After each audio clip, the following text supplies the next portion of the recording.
Coach Chip Lindsey to be announced as the new head coach at Troy University. An exciting day for him, I know. It is, and I think it's a great fit for Troy. Chip Lindsey knows Alabama football and how important the football is in the state. He's been through Troy. He's been a high school coach in the state. He has great connections in the state, and I think the Troy people will recognize that maybe what happened at Auburn was just a hiccup and a little hitching to get along, and he's going to be a fine representative for Troy. I know you mentioned that a day or two ago that he is a good fit at Troy. Right. Of course, he was there before as a quarterback's coach. Why is he a good fit?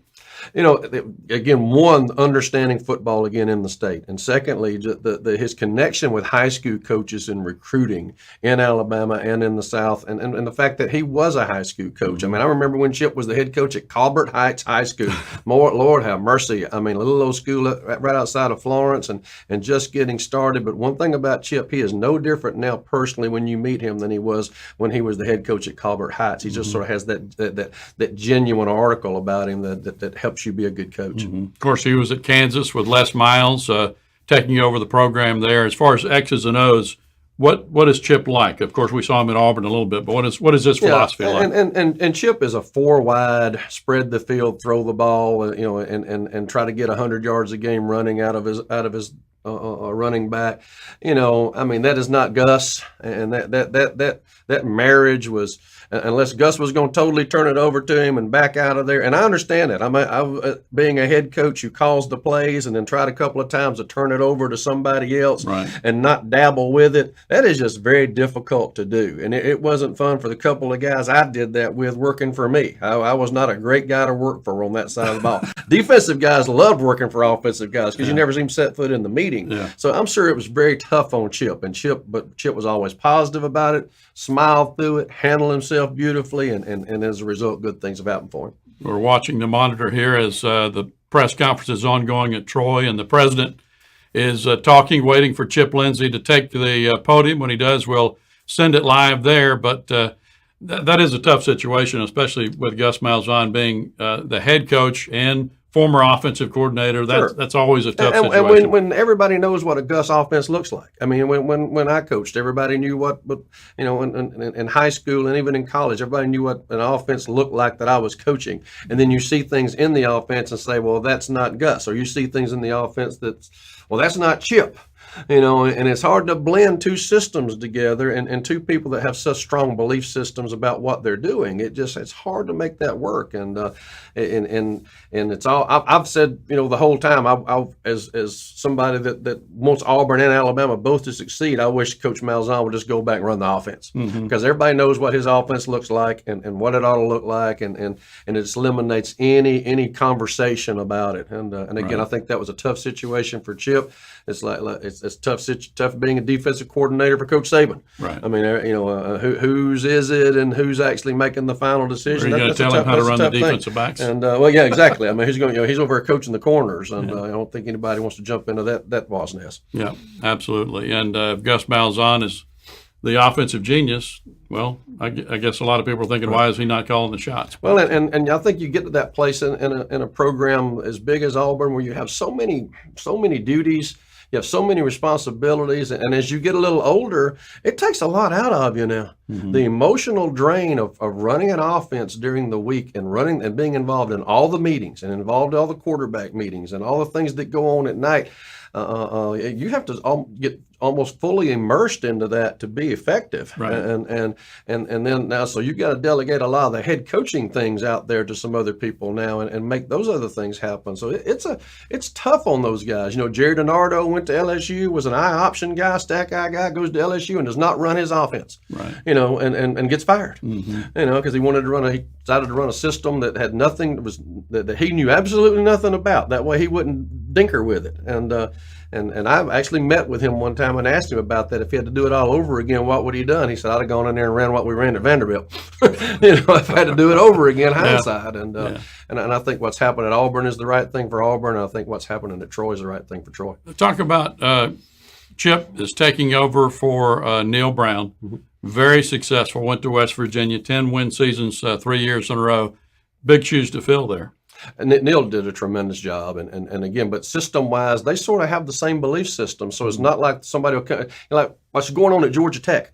I mean, you've gone from Paul Johnson to Jeff Collins, and they're going to get away from running the option. And how long is it going to take recruiting-wise to fit that and fix that and get those things done? Where Chip and Neil's systems are almost identical. All of them have a little subtle differences, but as far as how they personnel it, what they're trying to get accomplished, they're really, really close, and that's another thing that makes it a great fit. You don't have that jet lag of a year of changing everything to where it's your system. So I think that's going to help them too. Right. And speaking of Georgia Tech, while we're waiting for the press conference here, and Chip Lindsey, a number of Alabama coaches announcing yesterday that they were going elsewhere. Georgia Tech, Michigan. It's going to be a total revamping of the staff again in Tuscaloosa. Right, and of course, Loxley going to Maryland, and then today they're talking about Dan Enos being considered now for the Georgia offensive coordinator job and the Miami job. So that would mean that Alabama will have lost 4 offensive assistants in a week if that were to happen. Same type thing as last year. It is, and again, it makes you wonder again how focused were those guys in preparation for the championship game. All of them knowing they're about to take other jobs. Right. I think Alabama's.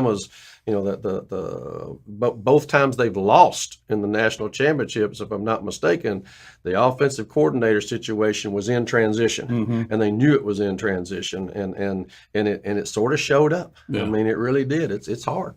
Very, very tough situation for any coach to go through. I know you've probably gone through that in your career a little bit. Yeah, but it's difficult to go out and recruit and do the things and represent the school you're working for, knowing that deep down you're really about to work for somebody else in a couple of weeks. Right. And in their case, those guys, people knew it. I mean, it was a very public thing, and I think that's the other thing about if you want to address high school recruiting and dealing with high school and kids going where they decide to go to school, you can't fall in love with the guy that's recruiting you. Yeah. The guy that's recruiting you ain't going to be there. He ain't going to be there. You can't fall in love with the head coach. He may not be there. I mean, you've got to choose a school based upon what meets your needs and your family's needs and academics and the whole package.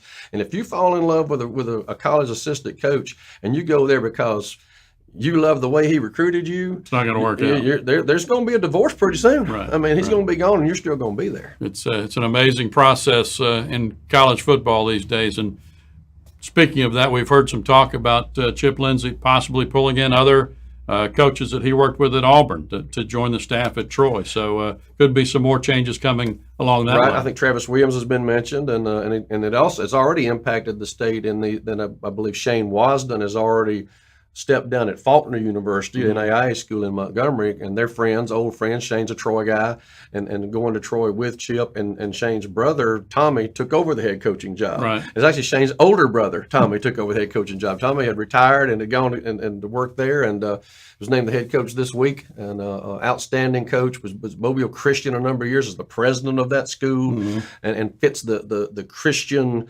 makeup of that university and what they're looking for in a head coach, and he'll be very successful there. So there's already been some dominoes in state that have already fallen. The president is making a long statement here, which is normally the case. We had some interesting news this week also on the high school front. Lawrence Yelding, longtime assistant coach at Daphne High School, taking the head coaching spot at BC Rain. That's going to be an interesting situation next year in high school football here. It will be a chore. I mean, I think there's different coaches are in different places in life in determining if being head coaches. And I was the one that had to be one by the time he was 35. I mean, and it didn't matter how sorry a job I took, I was going to be a head coach. And that's one reason my head coaching record at Davidson is outstanding. My overall head coaching record is, and because of taking those kind of jobs. And Coach Yelding is on the other side. He's in his 40s. He's never been a head coach. He wants to have that opportunity. But again, sometimes that opportunity, and a lot of times those opportunities are in very, very difficult situations. I mean, you're taking over a program that's 0-10. It's in the best 6A region in the state of Alabama. I mean, very difficult. They have limited facilities. They have limited finance. The Mobile County Public Schools does not do a great job of helping coaches in terms of bringing assistant coaches in. He's going to be limited in that. It's just a lot further from one side of that desk to the other than it looks, and it's a lot further from Daphne to the Parkway than it looks, as far as all the things that go into running a football program. What do you remember the first head coaching job that you got? What do you remember? We talked about that yesterday, I think, but the biggest difference for you? The biggest difference was realizing that everybody in that organization looked to you. That everybody's problems were now your problems, and it was your job to find a way to solve them. It was your job to carry the not only the professionalism of the organization, but the emotion of the organization. If a kid came in and his parents had gotten divorced, it's your job to carry that. If a kid gets hurt or a kid gets, you can't send them down to anybody else's office. Right. They're coming to your office now all the time, and that it was that part of it, the emotional drain of all of a sudden caring about shepherding so many people. We talk about like a pastor, where all these people are now yours. That was the big difference in becoming a head coach. And again, the on the job. I was in a good situation early in terms of on the job training, but I made a couple of bad calls later. It really just didn't help anybody.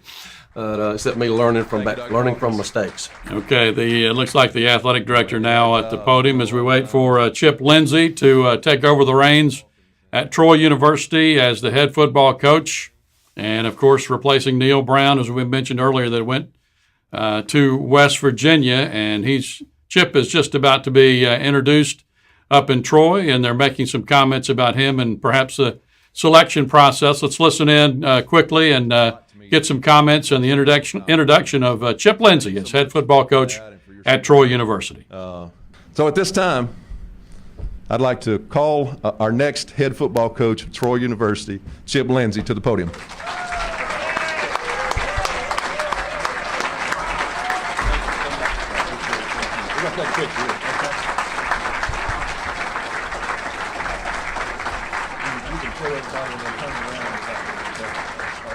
I'm a dreamer. That's what, I dreamed of being the head football coach in college one day. That was when I got into college football. And, Coach Blakeney hired me here in 2010, right out of high school. I'd had some success in high school, and I actually replaced Neil the first time he left. So there's a little history there, which is unique, And Neil's great. We've been friends forever. We've been since he became a player, since he got through playing, and I was a little older than him, but always we stayed in touch. We visited in the off season. We traded ideas. We traded, not just plays, okay, but I mean the way you handle your program, the way you organize your program, the way you motivate people, and so he's been a huge influence just from a standpoint of a friend you can bounce ideas off of. All right, the thoughts of Chip Lindsey, the new head football coach at Troy University, and Fred, interesting times. It'll be fun to see how Chip does in the coming years at Troy and in the Sun Belt. Chip will do a great job. Again, the program all the way back to Chan Gailey, Rick Rhodes, Larry Blakeney. Yeah. I mean, there are great things in place there, and Chip's very fortunate to be a part of that legacy and help continue that legacy forward, and he'll carry it well. Yep. All right, we'll have more of the full press conference later today on GulfSportsNet.com, and we'll see you back here next time.